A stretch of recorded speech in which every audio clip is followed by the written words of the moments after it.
நன்றிகள்.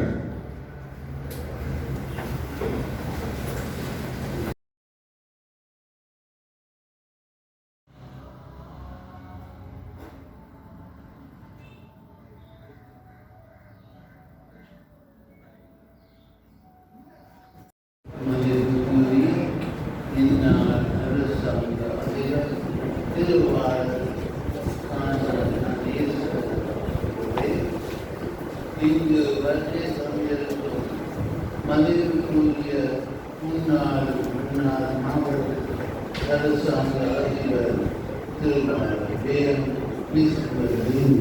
அவர்களே, முன்னாள் அரசாங்க அதிபர் திருமதி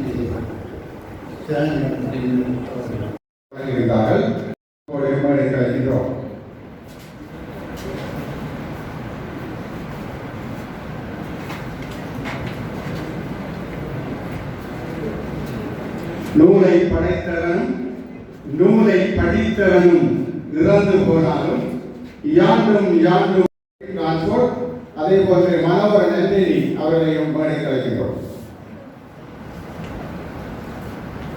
அதாவது நாங்கள் மட்டக்களப்பிலிருந்து நெக்டப்பில் வேலைகளும் நாங்கள் ஒரு வேனில் குருசாய ஐயாவினுடைய அழைப்பேற்று வந்திருக்கிறோம். ஏனென்றால் அவரை நாங்கள் கௌரவிக்க வேண்டும் என்பதற்காகவும் அடுத்து அவர் செய்த சேவையை நாங்கள் பாராட்ட வேண்டும் என்பதற்காகவும் நாங்கள் இங்கே வருகின்றோம். அதாவது அழைப்பற்றி கலைப்பதற்காகத்தான் அவர் எங்களை அழைத்திருக்கலாம் என்று நான் யூகிக்கிறேன்.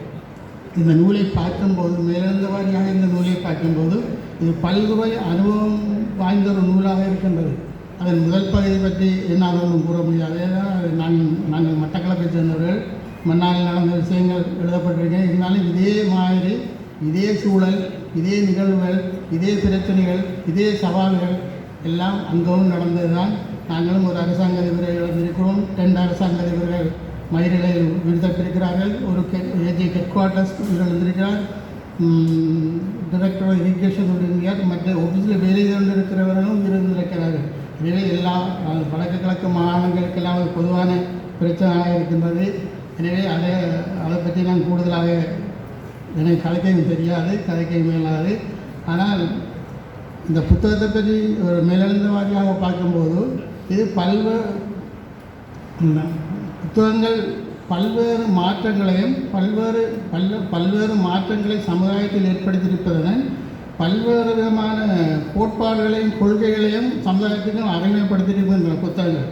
உதாரணமாக மகாத்மா காந்தியின் சுயசரிதை, அதாவது சத்திய சோதனை என்ற சுயசரிதை, மகாத்மா காந்தி அந்த சத்தியத்தை நிலைநாட்ட வேண்டும் என்பதற்காக பட்ட பாடுகள், கஷ்டங்கள், சவால்கள் எல்லாம் எப்படி சமாளித்து அவர் அந்த சத்தியத்தை நிலைநாட்டி அந்த அகிம்சையை கைவிடாமல் இருந்தாரோ அதே மாதிரி தான் குருசாயா அவர்கள் தனது சுயசரிதை மூலமாக நான் விளங்கிக் கொள்வேன் என்றால் அவரும் அவருடைய நிர்வாக கடமைகளை அந்த இலக்கை அடைய வேண்டும் என்பதற்காக எவ்வளவோ சவால்களையும் எவ்வளவோ பிரச்சனைகளையும் எவ்வளவோ இடர்களையும் இன்னல்களையும் சந்தித்து எதுக்கும் சளைக்காமல் அவர் அந்த தனது கடமையை செய்திருக்கிறார். இந்த வகையிலே எப்படி மகாத்மா காந்தியின் சுயசரிதை ஒரு வரலாறு ஆகியதோ அதே போல திரு குருசையாவின் சுயசரிதை ஒரு வரலாறாக கூறியும் சென்றிருக்கின்றார்